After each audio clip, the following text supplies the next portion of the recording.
Hello বন্ধুরা, আসসালামু আলাইকুম। আপনারা সবাই কেমন আছেন? আশা করি আলহামদুলিল্লাহ ভালো আছেন। গার্মেন্টস গাইডলাইন বিডির পক্ষ থেকে আপনাদেরকে অভিনন্দন। আজকে আপনাদের মাঝে গার্মেন্টস সেক্টরের একটি গুরুত্বপূর্ণ ডিপার্টমেন্ট নিয়ে হাজির হলাম। এই ডিপার্টমেন্টের খুবই গুরুত্বপূর্ণ একটি দায়িত্ব পালন করতে হয়, সেটা mechanical department. Mechanical department garments সেক্টরের মধ্যে তাদের একটা বিশাল দায়িত্ব। টোটাল মেশিনারিজ রক্ষণাবেক্ষণা থেকে শুরু করে টোটালি দায়িত্বটা মেকানিক্যাল ডিপার্টমেন্টের। সো এই মেকানিক্যাল ডিপার্টমেন্টে ওয়ার্ক প্রসিডিউর নিয়ে আমরা আজকে আলোচনা করব আপনাদের মাঝে, এবং আমরা মেকানিক্যাল ডিপার্টমেন্টের প্রত্যেকটা মেশিনের বিভিন্ন টেকনিক্যাল বিষয়গুলো নিয়ে আপনাদের মাঝে নেক্সট পরবর্তী আমরা স্টেপ বাই স্টেপ ভিডিও করব, টিউটোরিয়াল ভিডিও করব, যা আপনাদের এই ডিপার্টমেন্টে যারা আসতে চাচ্ছেন তাদের জন্য খুব সহায়ক হবেন। আর যারা কর্মরত অবস্থায় আছেন, অজানা আছেন অনেক কিছু মেকানিক্যাল ডিপার্টমেন্টে, তাদের জন্য সহায়ক হবে। শুধু মেকানিক্যাল ডিপার্টমেন্টের জন্য সহায়ক হবে তা নয়, যারা পড়াশোন রিলেটিভ যারা আছেন, আমরা কিছু কিছু টিউটোরিয়াল ভিডিও নিয়ে আসবো মেশিনের বিভিন্ন প্রোগ্রাম, ফাংশন, কম্পিউটারাইজ যে সমস্ত মেশিনগুলো আছে, যা পড়াশোন ডিপার্টমেন্টের সবার জন্য হেল্পফুল হবে। একটা মেশিন অপারেটিং সিস্টেম, মেশিনের বিভিন্ন প্রোগ্রাম প্যাটার্ন সম্বন্ধে আমরা পর্যায়ক্রমে টিউটোরিয়াল ভিডিও করব আপনাদের জন্য। এই চ্যানেলটি আপনাদের হেল্পের জন্যই মূলত চালু করা, সবাই যেন উপকারে আসে এই উদ্দেশ্য নিয়ে এই চ্যানেলটি চালু করা। সো আমরা মেকানিক্যাল ডিপার্টমেন্ট নিয়ে একটি পর্ব 1 আজকে সাজাচ্ছি। পর্যায়ক্রমে আমরা পার্ট 2, 3 এইভাবে আমরা পর্যায়ক্রমে টিউটোরিয়াল ভিডিও করব, সবার জন্য যেন উপকার আসে। যাই হোক, আমরা মূল আলোচনায় চলে যাই। বন্ধুরা, আজকের আলোচনার বিষয় হলো মেকানিক ওয়ার্ক প্রসিডিউর এবং ব্রাদার নেক্সিও S-7250A মডেল প্লেন মেশিনের একটি প্রোগ্রাম নিয়ে আলোচনা করব।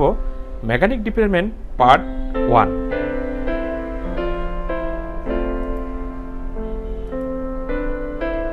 যারা দক্ষ মেকানিক হতে চান, শুধু তাদের জন্যই আমাদের আজকের এই টিউটোরিয়াল। এখানে আমরা আপনাদের জন্য মেকানিক ওয়ার্ক প্রসিডিউর এবং ব্রাদার নেক্সিও S-7250A মডেল প্লেন মেশিনের একটি প্রোগ্রাম নিয়ে আলোচনা করব, যা আপনার ক্যারিয়ারের জন্য, যা আপনার মেকানিক্যাল ক্যারিয়ারের জন্য খুবই গুরুত্বপূর্ণ ভূমিকা পালন করবে। একটি গার্মেন্টস প্রতিষ্ঠানের জন্য মেইনটেনেন্স সেকশন খুবই গুরুত্বপূর্ণ সেকশন।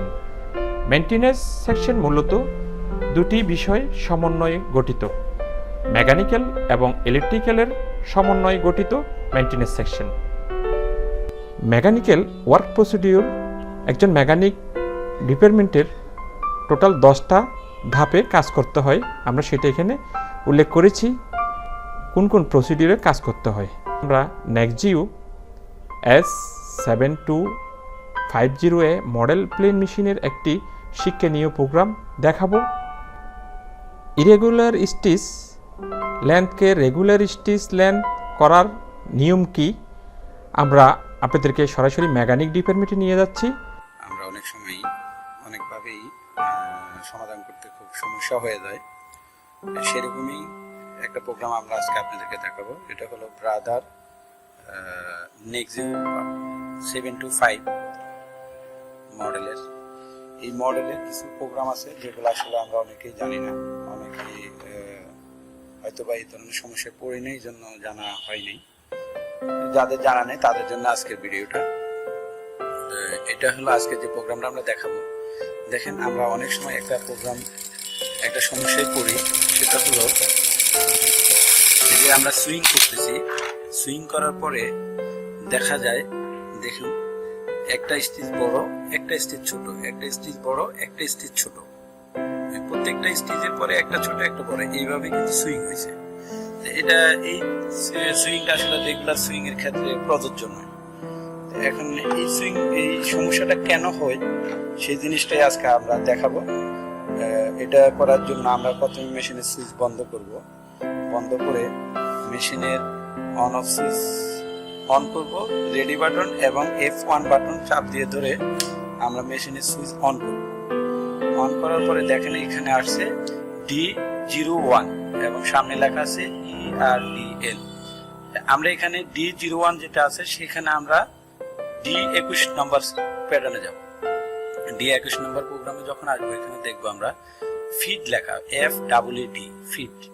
এই ফিড লেখা অপশন আসার পরে আমরা ইন্টার বাটন প্রেস করব দুইবার প্রেস করার পরে এখানে দেখেন আসছে বাম পাশে 500 আর ডান পাশে 1 500 যেটা এটা হলো মূলত স্টিচ লেন্থ, ওটা যা আছে তা থাকলে আমাদের সমস্যা নেই। কিন্তু ডান পাশে যে প্রোগ্রামটা আছে 12, এটাকে আমরা কমায় দেব। এটা কমায় দিয়ে বা বাড়ায় দিয়ে আমরা চেক করব যে কোন লেভেলে গেলে আমাদের মেশিনের ফিড ডগের যে টান সেটা ঠিক হয়। এখন আমরা এখানে -13 করলাম। -13তে কইরা আমরা এখানে চেক করতে পারবো ফিড ডগের টান ঠিক হয়েছে কিনা। সেই জন্য আমরা একটা কাজ করব, রেডি বাটন চাপ দেব।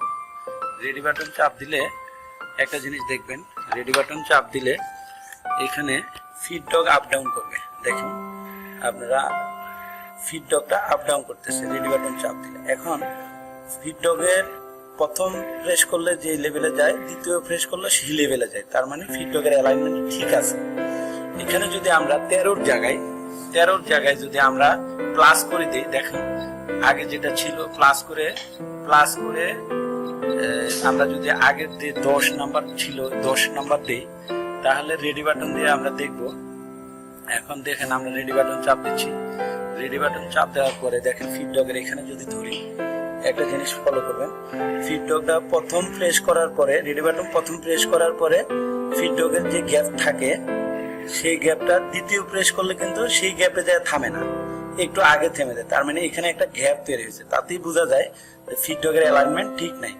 ফিড ডগের অ্যালাইনমেন্ট যতক্ষণ পর্যন্ত এখানে ঠিক না হবে ততক্ষণ পর্যন্ত ওই স্টিচটা ঠিক হবে না। তো সেই ক্ষেত্রে আমরা দেখেন আমরা এখানে কি করব, এই প্রোগ্রামটা -13তে রেখে -13তে রেখে ইন্টার বাটন প্রেস করব। ইন্টার বাটন দুইবার প্রেস করার পরে, ইন্টার বাটন প্রেস করার আগে এখানে রেডি বাটন চাপ দিয়ে একটা জিনিস দেখবেন, এই যে সবুজ বাতিটা এই ফিড ডগের যে F2 সবুজ বাতি, সেই সবুজ বাতিতে আসতে হবে। এই যে এখন সেই সবুজ বাতিটা F2 তে আসছে। এবার আমরা ইন্টার বাটন প্রেস করলে এটা সেভ হয়ে যাবে। সেভ হওয়ার পরে আবার এই প্রোগ্রামটা দেখাবে D21 ফিড লেখা। আর এটা করার পরে আমাদের এই ফিড ডগ অ্যালাইনমেন্টটা সম্পূর্ণভাবে সেন্টার হয়ে যাবে। এইভাবে আসলে এই প্রোগ্রামটা সমাধান করবে। এখন আমরা আপনাদেরকে সেলাই করে দেখাই। দেখেন এখন সুইং করার পরে আমরা দেখবো যে আগের সুইং এবং বর্তমান সুইং এর যে ডিফারেন্সটা সেটা আপনাদেরকে আমরা দেখাবো। দেখুন এখন যে সুইংটা করছি, এই দেখুন এখন সুইংটা হলো প্রত্যেকটা স্টিচ কিন্তু সমান, আর আগের যে সুইংটা ছিল সেটা কিন্তু একটা স্টিচ ছোট একটা স্টিচ বড়। এই সমস্যা যদি আপনারা কখনো পড়েন তাহলে এইভাবে আপনারা সমস্যাটা সমাধান করবেন। আমরা আপনাদের জন্য বন্ধুরা পরবর্তী মেশিনের প্রোগ্রাম নিয়ে, বিভিন্ন ফাংশন নিয়ে, টেকনিক্যাল বিষয়গুলি নিয়ে আপনাদের মাঝে পর্যায়ক্রমে আসতে থাকবো ইনশাআল্লাহ। গার্মেন্টস সম্পর্কিত যাবতীয় প্রয়োজনীয় বিষয় জানতে আমাদের চ্যানেলটি সাবস্ক্রাইব করুন, আর নিত্য নতুন আপডেট পেতে নিচের বেল বাটনটি ক্লিক করে আমাদের সাথেই থাকুন। গার্মেন্টস গাইডলাইন বিডির পক্ষ থেকে আপনাদেরকে আবারও অভিনন্দন। ভালো থাকবেন, সুস্থ থাকবেন। আল্লাহ হাফেজ।